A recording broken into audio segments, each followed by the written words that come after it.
Welcome to This Week in Missouri Politics from our studios here on the beautiful campus of the University of Central Missouri in Warrensburg. We are here going to start off talking a little Democrat politics with my buddy Adam Sommer from the Heartland Pod, local lawyer here in Warrensburg. Thank you for joining us. Good to be here. Ashley Aune, legislator from the great Northland, right? Absolutely. Are you about to have a baseball team in the Northland? They're talking like we might. We'll see. It's a beautiful design. I got to see some of the drawings of it. I am normally a fan of your throwback stadiums, but that design is beautiful. It's gorgeous. We'll see. So you're thinking about running. You are running for the leader of the Democrats in the Missouri House of Representatives next session, right? Correct. Yes. Why? You know, I think that we've had an incredible leader over the last 5 years. Big shoes to fill. Huge shoes to fill. Crystal Quaid has done an amazing job. She's built up HDCC, helped us flip seats across the state, and she's put our caucus in a really good negotiating position within the legislature, even though we're in the super minority. So I'm running because I want to continue that work. I want to continue building on the momentum that she started. And I want to help be useful to my caucus and be useful to Democrats in the state of Missouri. You know, it does feel like, as the Republican Party, you have some folks, your suburban crew, more and more radical. Your rural crew, more and more a little afraid. You've seen those fissures blow up. And whether something passes more than once has come down to Democrat votes. In the super minority, you got to play your cards carefully, but you can matter in this particular dynamic, right? Right. Oh, absolutely. I mean, the fissure is really important. We've talked about it on our shows, the trifurcation inside of the Republican Party when you see these different groups that are all sort of pulling away from each other, and I mean, right now we're seeing it with the issue with Speaker Blocker. You know, you've got Republicans leading the charge for him to resign. That's pretty crazy when you think about it that way, and so it opens that door for Democrats to have a serious and important role. So tell me this: what's the caucus sitting on right now as far as members? We are currently, we have 53 seats, 52 members, because Rasheen Aldridge was elected. But Rasheed's district, I don't think, is in danger of flipping Republican. So you're sitting at 53. What do you got to get? You got to pick another 20 more to get in that. You get a few more to get veto override, right? Right. So that's the goal. Right. Then you go from there. How do you pick up those 24 more seats to really put it back where every day is a gunfight in the Missouri House of Representatives? So I believe that the type of politics that a lot of Democrats who've been flipping seats and holding on to suburban seats, I think that is the answer. It includes canvassing, talking, going door to door, talking with your neighbors, having strong candidates showing up and talking about Democratic values, especially in communities where they feel like Democrats have maybe left them behind over the last 20 years or so, and connecting a lot of the policies that are successful with Democrats and policies that are hurting Missourians and putting us at the bottom of every single list with Republicans. So is it one of those things where you take abortion? Well, throughout the state, you could argue its veracity or its political impact. I would say if you're in a statewide, being pro-life is still probably the best spot. You'll see a bunch of pro-life folks elected. But you go through that ring of House districts, kind of in the suburbs, ex-burbs. That's where they're probably going to vote for an abortion IP, right? Yeah, Is that absolutely. where you start to pick up your seats at? Absolutely, yes. The suburbs are where we're winning, and we're going to keep winning as long as there's dysfunction in the Republican Party in Jefferson City. Tell me what you would need in these. There's probably, you could target 10 seats right now this cycle. What's the candidate like for those 10 suburban, ex-bourbon seats? Yeah, I think it's somebody who is just able to talk, right? I think it's really that simple. Representative hit on that in-person contact, the canvassing and door-to-door stuff. You know, in a day and age where, especially after COVID, we went through this period where we spent so much time with a screen in front of our face, and I think there's something particularly refreshing to having a real conversation. I think it's just somebody who is able to talk with folks, not with talking points, but real conversation, an actual conversation. But let me ask you this. The last time the Democrats represented those seats, they were pro-life, pro-gun Democrats. Some of them. I mean, you look at Jefferson County. There was no pro-choice, anti-gun Democrats representing Jeffco. Yeah, I think the statistics would tell us that, generally speaking, that issue has changed anyway.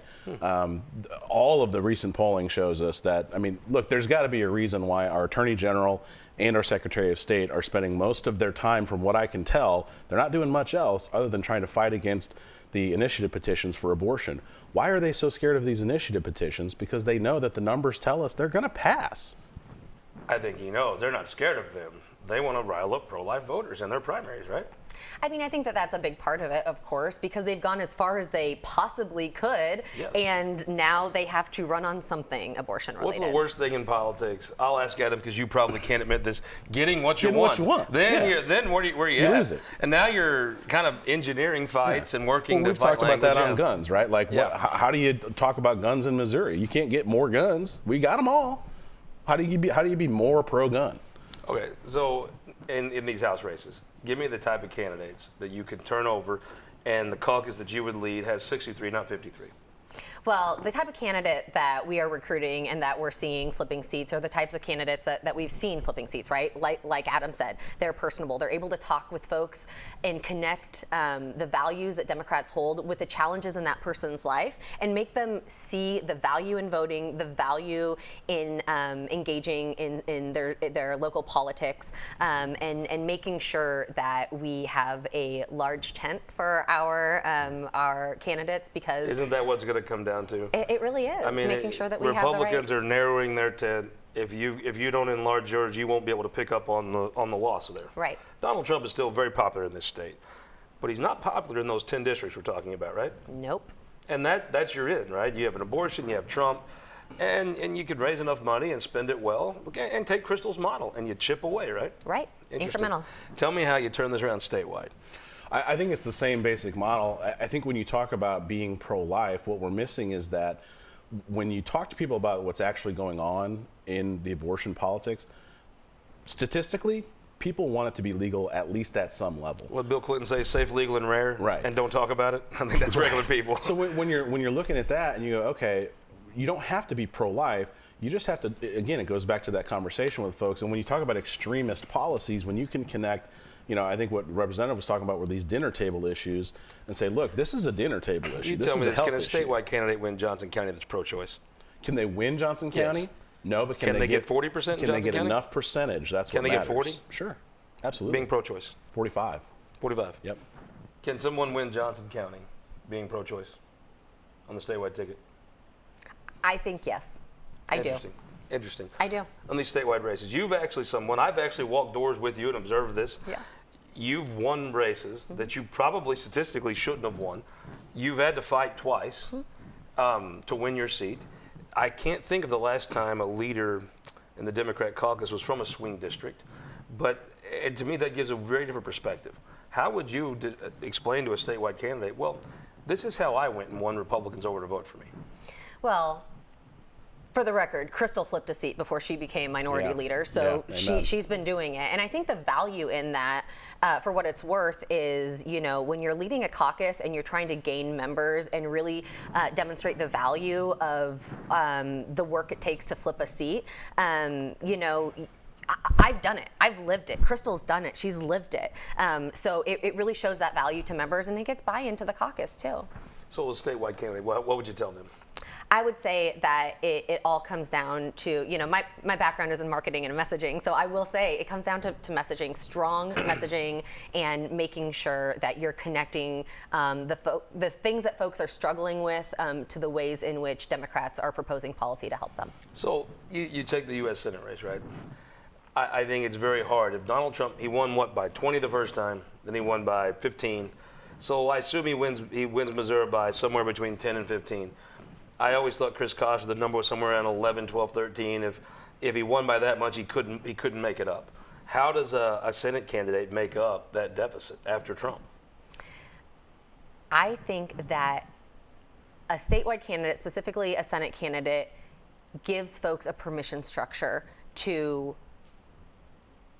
hold multiple things at once. And I think that that's something that I try to do in my district as well. I have folks in my district who have an Ashley Aune and a Tony Luchtemeier sign in their yard. I saw that. I think giving folks a permission structure to do that. Listen, you need different things in the Senate than you do in the executive branch. You need different things in your state house maybe than you do at the county level. Yeah. And we can all hold multiple ideas and nuanced takes on issues. I think we used to be the show me state. We used to be a bellwether state, a ticket splitting state. No one's a ticket splitter anymore. It just doesn't happen anymore. Do you have to return to that? Do you have to convince folks?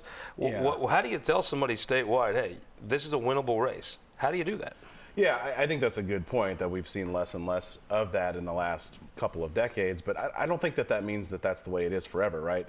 If you go from a bellwether to a state that's pretty hardcore red, well, that doesn't mean that you're never going to go backwards. Sure.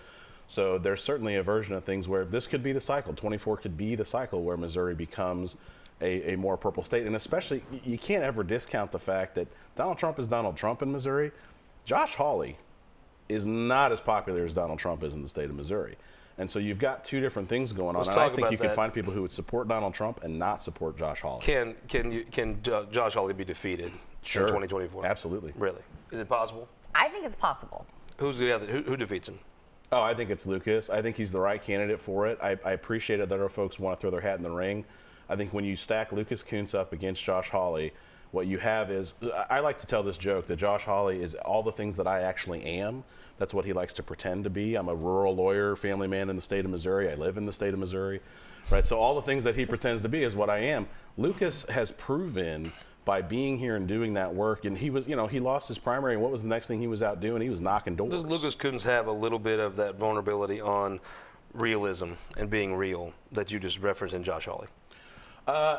No, I don't think so. I think that for folks inside of the game of politics, we're always judging people that way, right? But I think if you're talking to somebody who doesn't drink politics 24/7 the way that the three of us do, certainly on this panel, I think that Lucas comes across just fine, the same way that Josh Hawley does. Because if you're talking to an average voter, they don't see Josh Hawley as a big fraud. They come across the same way. How do you beat him? Well, yeah, by not being extreme. Josh Hawley's extreme. Josh Hawley, I think people are discounting his role in January 6th, the fist raise, and what he looks like right now. Do people give a damn about January 6th in Johnson County? Sure, yeah, people do. People care that you're now out visiting Democrats. I never hear anybody except a partisan Democrat talk about January 6th. Do you hear regular folks at a bar, at a coffee shop, talk about that? Every once in a while, yes, but the folks who vote in Republican primaries, no. Yeah, I'm not sure that's a good thing, but I don't think that's a serious thing. People are sitting down. When you talk about kitchen table issues, I don't think January 6th is one of them. And I just don't think most people care. Whether that's right or not. Not to cut you off, but let me tell you, because I live in a county that houses one of the biggest military bases in the country, one of the most important Air Force bases. I know a lot of Air Force veterans who still live here. A lot of them are not happy about January 6th. And a lot of them are not happy about Josh Hawley. They don't like him at all. Now, I'm not speaking for all of the Air Force members, but I know plenty of them that feel that way about it. I held a fundraiser here for Crystal Quaid for governor, right here in Johnson County, Missouri, more than a year out from a general election, right? Filled a room full of people that night for that fundraiser. More than a year out from a general election in a county that went 65% Can Crystal Quaid beat Mike Keogh? That's a tougher question. Can Crystal Quaid beat Jay Ashcroft? Absolutely. Bill Eigel? I think she can beat all of them.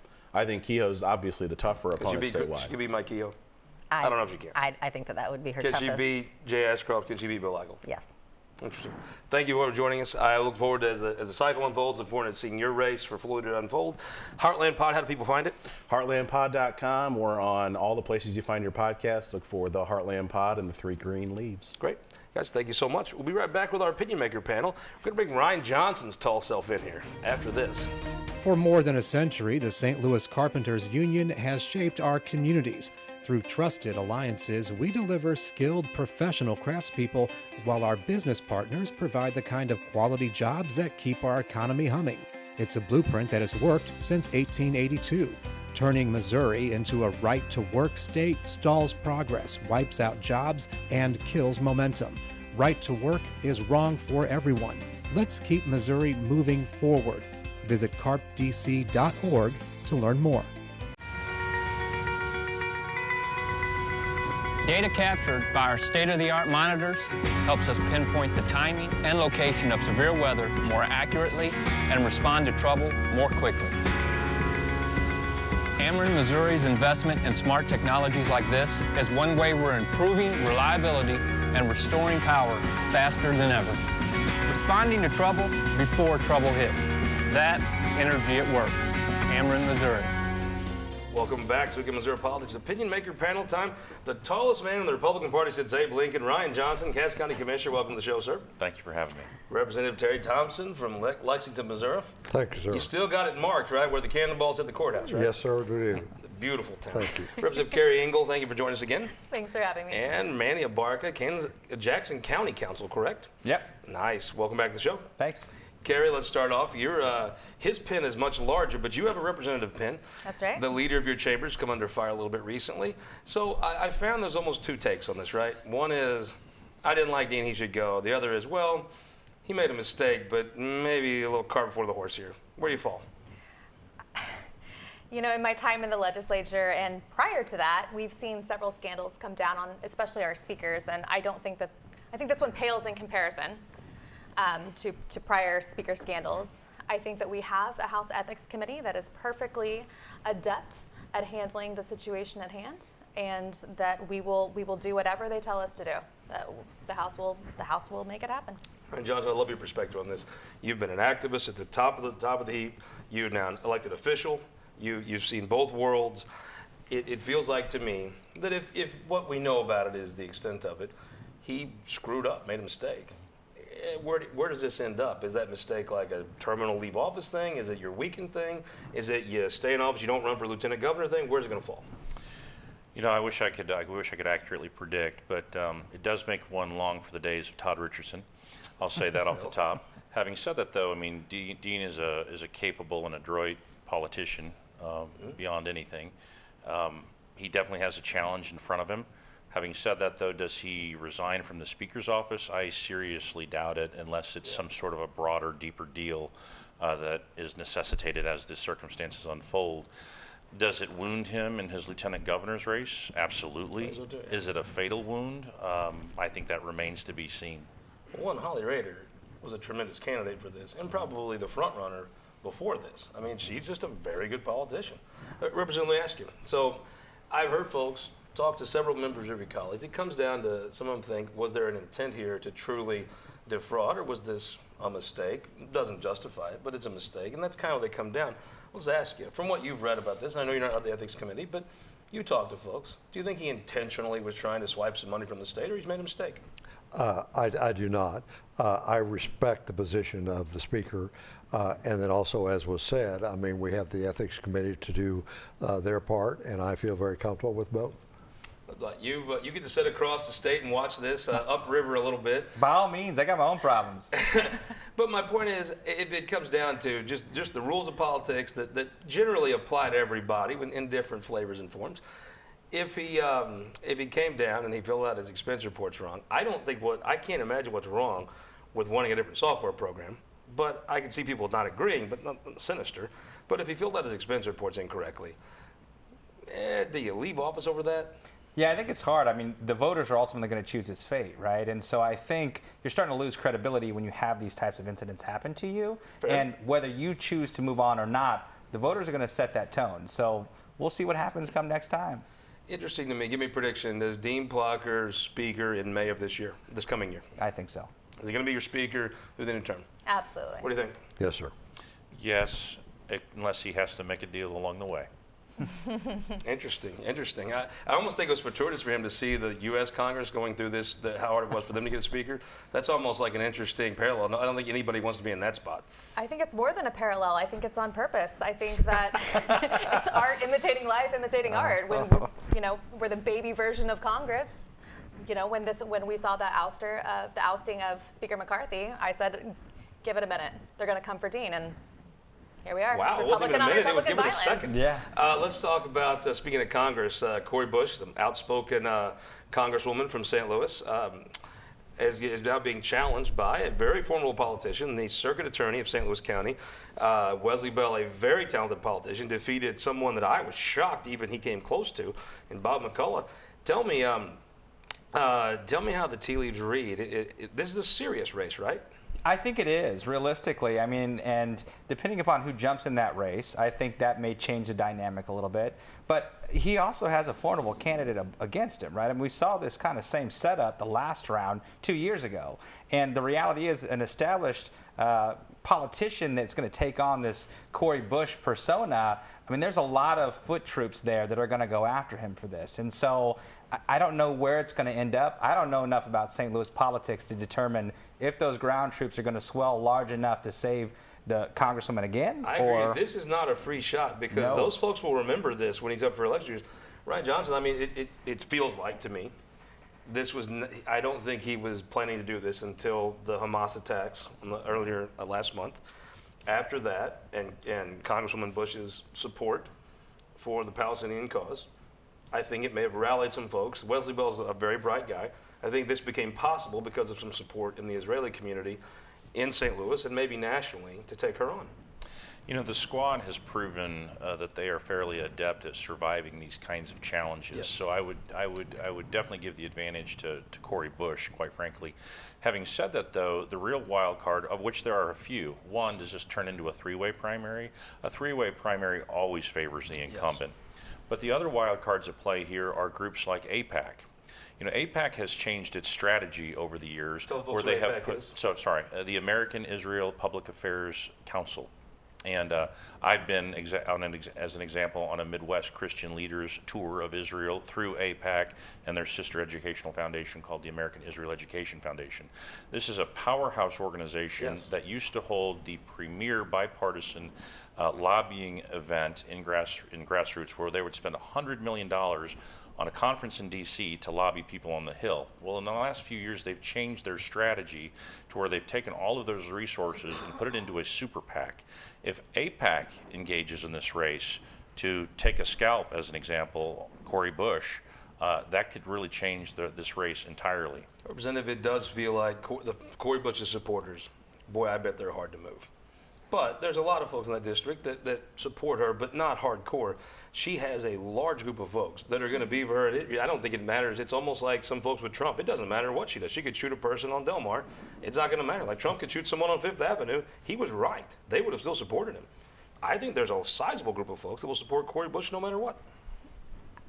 I think that those people truly believe in what she espouses, and they believe that she's principled in her beliefs, and they are as well. I think she speaks to that demographic, and they feel well represented by her. Yes. And so they're going to absolutely fight on her behalf. But I don't think it's something sinister. I think they truly believe in her and her message. I think they're all in. I completely agree with that. Who's going to win? I mean, I wouldn't bet against a group that is backed by the squad, and I know that that Cori Bush's supporters are fervently in favor of her, and so they will knock all the doors. They will do what it takes. Is the one person that could have beat her in that district Brian Williams? I really can't say. I'm glad I don't have to be a voter in that district. Representative, let me ask you a different question. I saw AIPAC. I've been so impressed by the lobbying efforts of AIPAC, reaching out, I think actually winning hearts, not just cutting checks and buying verbal support. Your party in this state came out almost unanimously behind Israel immediately. Tell me what went into that. Basically, the representatives, we all kind of talked. We all know it's very tragic over there, and the support was there, and we came out and announced it. I mean, it's almost unanimous, and it was almost instantaneous. Yes, sir. Ryan Johnson, can't have you on here. Big issue. It's so funny. Sometimes these issues that are going to be these huge touch point issues only affect one part of the state.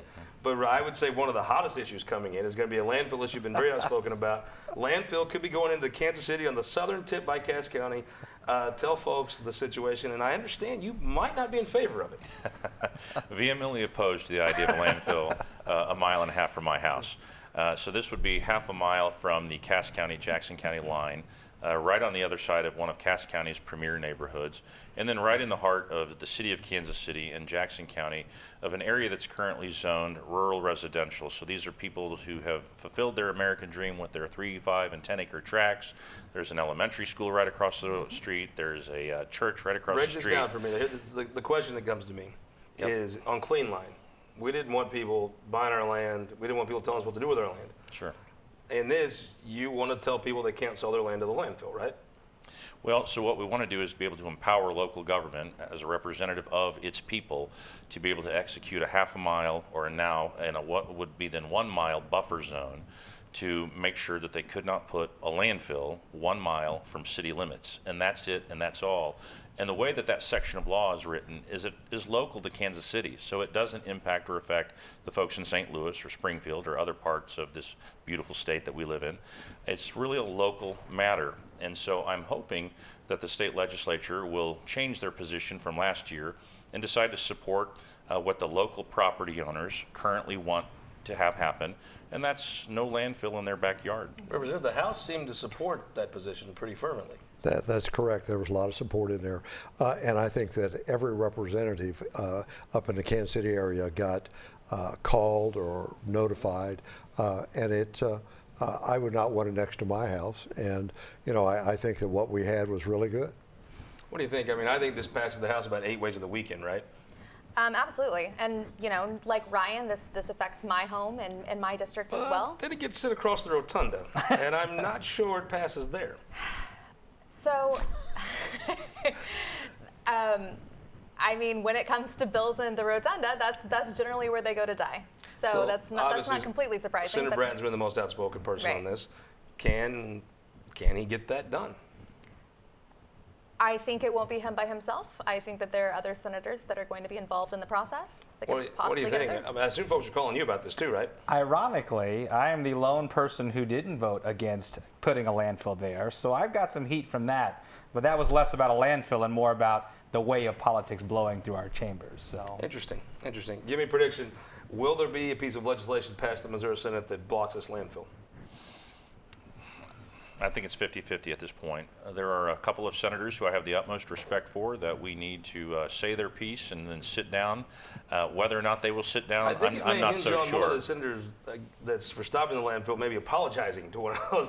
What's going to happen? You think this bill passes anything to the governor? It will come out of the House. I think that's I'm kind of that's a no. What do you think? I hope so. What do you think?